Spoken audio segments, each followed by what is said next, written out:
A to B உங்கள் பசியார எங்கள் ருசி பேசும்.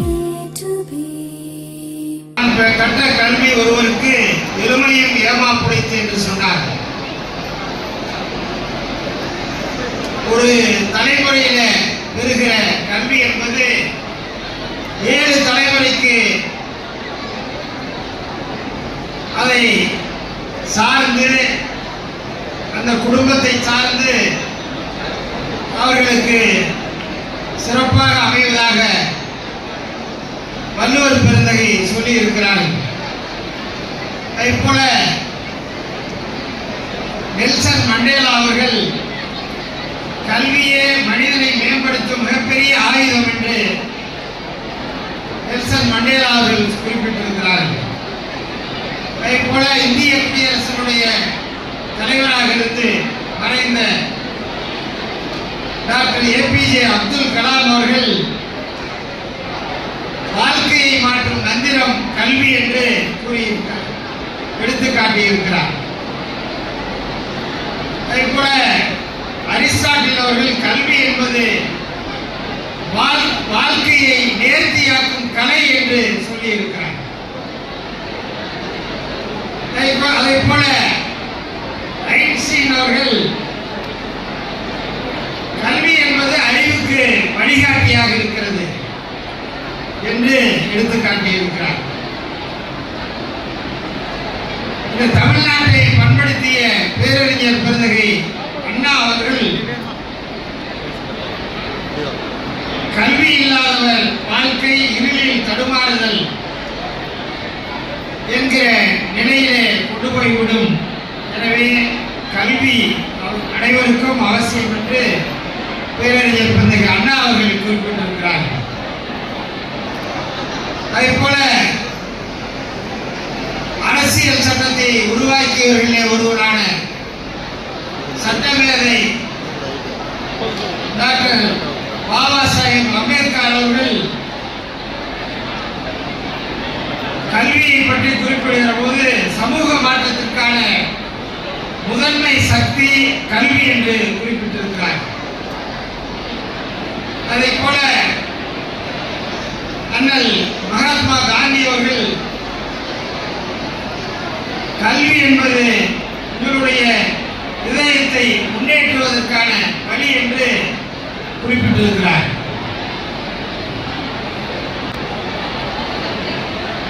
இப்படி பல்வேறு பெருமக்கள் எல்லாம் கல்வியை பற்றி பல அறிஞர்கள் கல்வியினுடைய முக்கியத்துவத்தை எடுத்து காட்டியிருக்கிறார்கள்.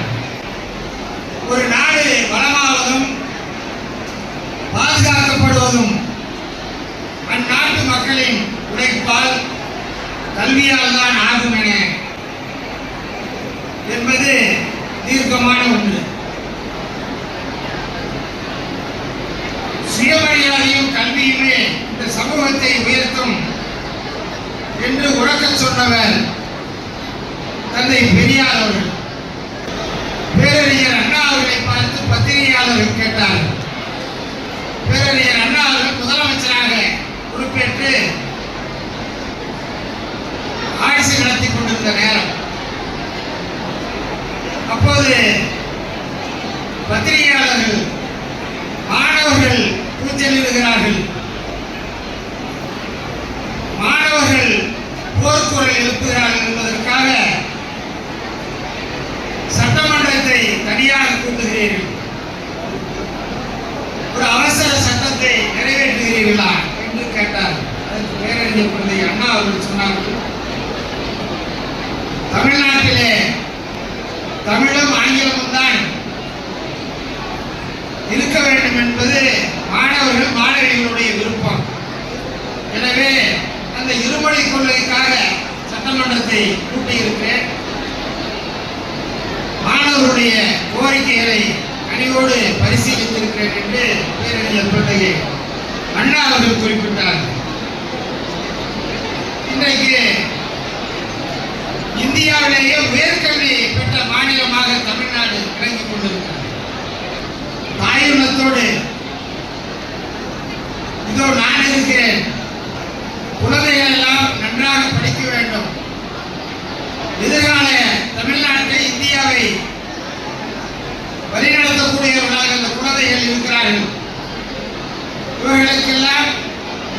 உணவு வழங்குகிறேன் என்று ஒவ்வொரு நாளும் 20 லட்சம் குழந்தைகளுக்கு காலை உணவு திட்டத்தை வழங்கிக் கொண்டிருக்கிறார் நம்முடைய மாண்பு தமிழ்நாடு முதலமைச்சர். மாணவிகளுக்கு புதுமை பெண் திட்டம். சில வீடுகளிலே இல்லங்களிலே +2 முடித்து விட்டால் அதற்கு மேல் படிக்க வேண்டாம் என்று பெற்றோர்களே சொல்லக்கூடிய நிலை. எனவே அதை பார்த்த நம்முடைய மாண்பு தமிழ்நாடு முதலமைச்சர் அவர்கள் இதோ நான் இருக்கிறேன், உயர் படிப்புக்கு மாணவிகளை மகளிரை அனுப்புங்கள், அவர்கள் படிக்கட்டும், அவர்கள் படித்தால்தான் இந்த நாடு முன்னேறும், பொருளாதார ரீதியாக மகளிர் முன்னேற்றம் அடைவார்கள் என்கிற அந்த உணர்வோடு புதுமை பெண் திட்டத்தை கொண்டு வந்து மாதம் 1000 ரூபாய், 3 ஆண்டுகள் படித்தால் 36,000 ரூபாய், 5 ஆண்டுகள் படிப்பதாக இருந்தால் 60,000 ரூபாய் வழங்குகிற முதலமைச்சர் அவர்களை நாம் பெற்றிருக்கிறோம். இந்திய துணைக்கண்டத்தில் 28 மாநிலங்கள் இருக்கிறது. 28 மாநிலங்களிலே தமிழ்நாடு முதன்மை மாநிலமாக பொருளாதார வளர்ச்சியிலே 11.19% அளவுக்கு உயர்ந்திருக்கிறது என்றால் நம்முடைய மாண்பு முதலமைச்சர் அவருடைய திட்டம், சிந்தனை, செயல்பாடு, அவருடைய உழைப்பு தான் காரணம் என்பதை நீங்கள் எண்ணி பார்க்க வேண்டும்.